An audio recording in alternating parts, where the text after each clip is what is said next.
In this video, we are going to be taking a look at a more in-depth guide into what decks you can play for the Dark versus Light event that is coming soon. I recently posted a video linked in the description where we kind of looked at the event details and looked at some of the forbidden and limited lists that will impact this event. We're going to start things off by looking at a couple of light and dark decks. I think I've got a total of 6, 3 of each. Both budget and top tier will likely be in this event. So let's go ahead and start off with the best budget option that will also be fairly strong, and that is going to be Blackwing. Blackwing is virtually unhit on this list with just Steam Cloak being at 1, and I think it's regularly at 1 anyways in standard mode. But this deck can do regular Blackwing things. With all of its synchro plays, you can set up the burn damage, and you probably want to protect yourself with red reboot against an evenly match, which is legal for this event. So that's why the red reboots are in there. But the core engine is pretty much full power. You can run Small World, you can run Kaijus to break boards, you can run Allure of Darkness for draw power. Because the light decks will have access to most of the effective hand traps, Veiler, Psyframe Gamma, Ghost Ogre, Nibiru. You can play Tactics Talent, which should have a lot of utility, and I think this is a staple in every dark deck. Maybe not in the light decks, but the dark decks for sure. And then of course you have even more utility plays with synchro monsters if you're not locked into Blackwing monsters. You've got like the Scarlet Red Archfiend that you can use, the Draco Berserker, the Hot Red Archfiend even. And then just a slight Xyz play to go into Arc Rebellion if you want as well. You don't have to play this package because most of this deck will essentially be free to play if you just buy 3 copies of the Blackwing structure deck for 1,500 gems, right? And I've got 1,500, I might actually do this. So 3 copies of this will get you pretty much everything you need to make that deck, and you'll be off to the races. Might not be the best deck for the event, but it will definitely be pretty strong still, and again, relatively cheap. Moving on to the next dark deck that you can use. Maybe not a top tier option and not the cheapest option, but a very fun deck I think to play. And if you open the recent packs, you might already have some of these ultra rares, and the rest of the deck is really not that expensive to craft.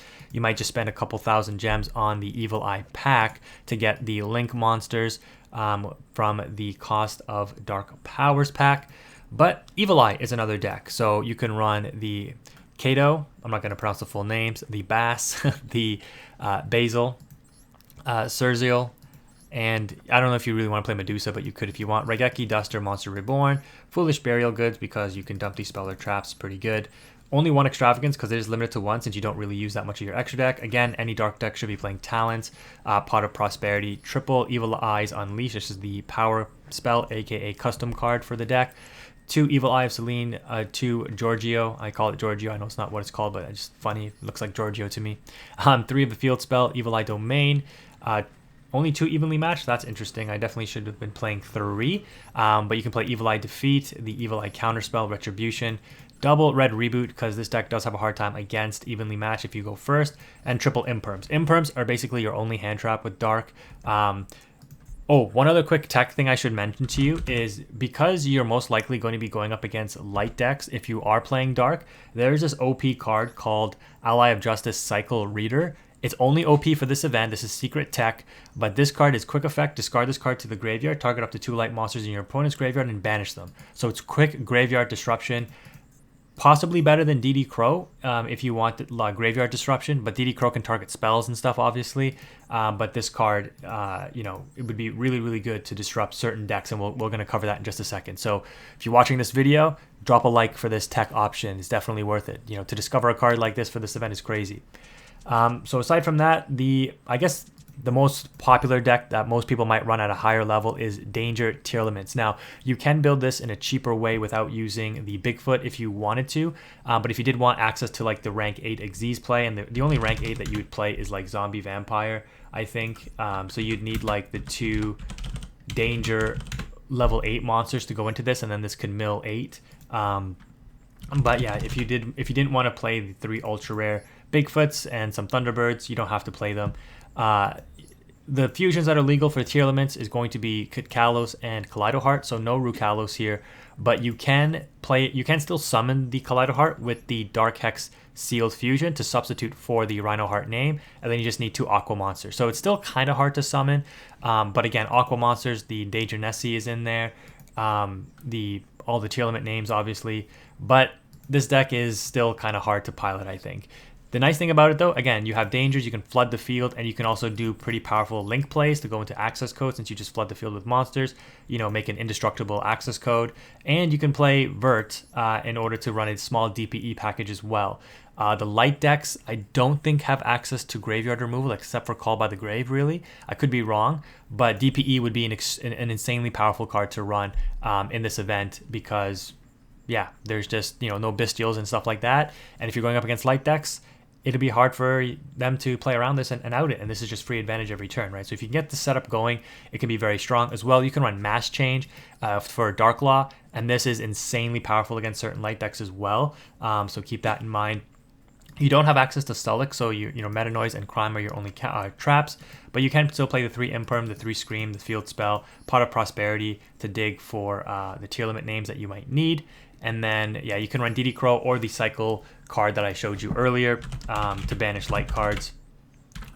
Those would be good options as well. Cycle Reader, that is. So, yeah, pretty standard list. Again, if you just want the names, DD Crow, Merly, Dark Hex, Sealed Fusion, Danger Jackalope, Danger Tsukinoko, Destiny Hero Denier, I guess, Zephyros. Just a free, if you mill it, it's a free special summon back, right, for a level 4. It helps you go into Time Thief. You can play more level 4 Xyz or rank 4 Xyz if you want, up to you. Chupacabra ×3, 1 Mothman, double Sharon, 1 Dasher, triple Nessie, 1 Foolish Burial, 1 Fusion Destiny to dump off of the Vert, 1 Pot of Prosperity, 1 Perla Rhino, triple Scream, double Mass Change, 1 Heartbeat, triple Imperm, Meta Noise, and Crime. Extra deck, Kit Kalos, Dark Law, Starving Venom, Predaplant Dracostopelia, DPE, Kaleido Heart, Time Thief Redoer, Lingaribo just for Ibli, which is Apprentice. You could run this if you want. I was just struggling for extra deck space. Probably more optimized builds will come a couple days into the event, but this is just a preliminary starting point. IP Masquerena, Vert, Dark, Sky Striker Azalea, which will be kind of interesting to use in this event to see if it's good, Unicorn, and Access Code Talker. So some pretty interesting utility options for this deck. Will it be good? Probably be half decent, but keep in mind that in this event, I believe the way it's going to work is that you're going to mostly get paired up against your opposite attribute type. So if you're playing Dark, Team Dark, you will mostly be paired up against Team Light. Unless they cannot find a Light partner, then you'll be paired up Dark versus Dark, I believe. So I don't think there'll be a shortage of Dark players. So I think if you're in the Light category, you'll always find a Dark partner. But if you're in the Dark category, you may not always find a Light partner. I think more people will gravitate towards Dark, even though personally I think that Light might be stronger. So let's go ahead and take a look at some of the Light decks, and then we'll go over this unique build which I pulled off of somebody on Discord, which I'll give them credit if I can remember their name. So to start off with the Light decks, of course, the immediate thing that probably comes to most people's minds is the most recent effective Light deck in Exosister. Now, Exosister in the regular rank ladder is decent. I wouldn't say it's really top tier. It does have its struggles, but in a watered down, like, lower power format, Exosister might actually be pretty good because of the disruptions that you can put up, and the deck is at full power except for Exosister packs.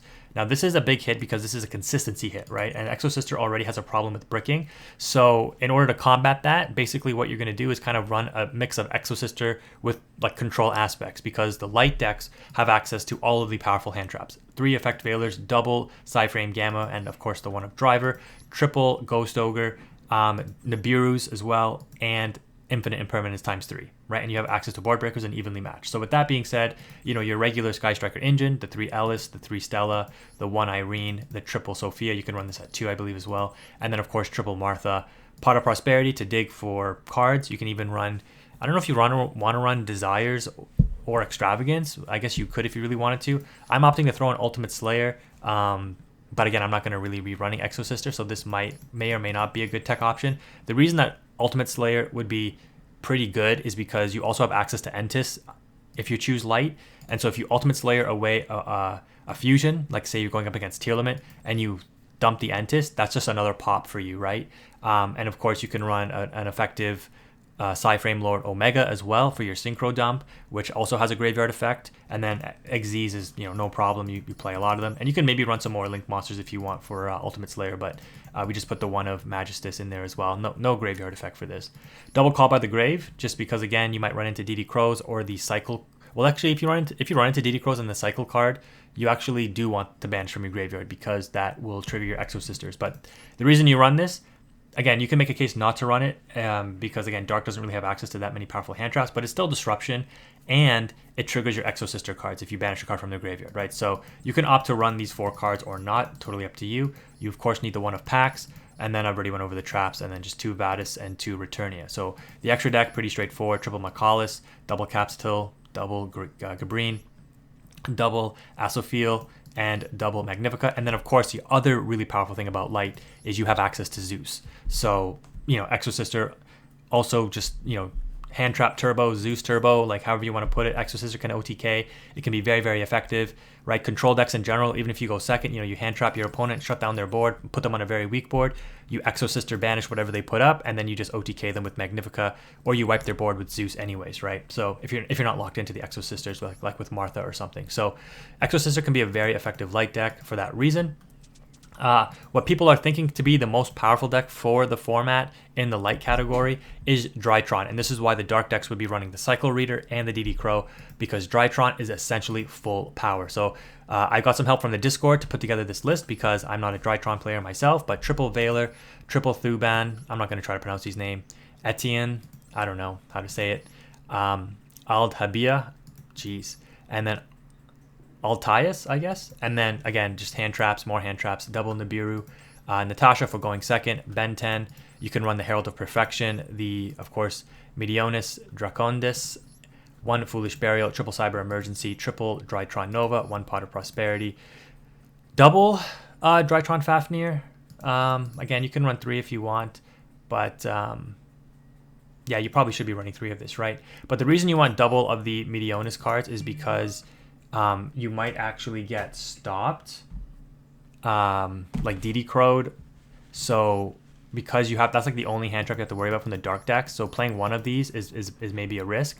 And then you need to play Called Buys because, again, dark decks, again, the DD Crow and the Cycle Reader actually impact this deck. Cycle Reader could banish your Drytron card, so you definitely want to be able to banish that and negate it. And then your hand trap as well in Infinite Impermanence. And then you play 1 Diviner as well. I forgot to throw that in there. The extra deck doesn't really matter. Entis, I don't think you'd really need to play. You can dump it off Herald technically. 2 Herald of the Arclight as well, dumpable off of the Herald. And then, level 1 Exesis, I guess. Technically, you could potentially go into this, I guess. But the Beta Fafnir is the main one that you need to play. I guess you could play a Zeus. This helps you out Ibli. This is very important. This is your only out to Ibli as a Drytron player if they do Ibli you. And then the Heralds, of course, you can play Lina in case for some reason you do get matched up against Light. And then potentially, spam the board with the Drytrons and out a Towers monster with Goddess. But this deck is very powerful, obviously, because you can put up the negate board and you can obviously do work with the Medionis. So this deck looking to be very, very strong for the event. Hand traps going second, going first, setup, and just overpower your opponent. The deck will be very, very hard to beat. If you don't want to face against Drytron, you might want to choose the light team because then you're likely not to be paired up light versus light, right? And then the final light deck we're going to look at is actually Musket Runick, which to me sounds a little contradictory because you want your Link 1 Musket card on the field, but then that means you're shut off of your Runick fusions because this will be in the extra monster zone. But I guess it's still technically viable. If you do get this setup going, like obviously the Runick cards are some of the most powerful cards in the game. It can help play around a lot, and you just have constant disruption with Fountain Up, right? And then of course being light, the Musket cards allow you to play cards from your hand. You play hand traps. On top of that, you have draw power. Again, you have interruptions, board wipes, and then you have the utility of searching for your magical Musket cards as well off of these guys. So a lot of synergy, but some counter synergy as well. But this could be a very powerful option for you to play if you already have most of the engine.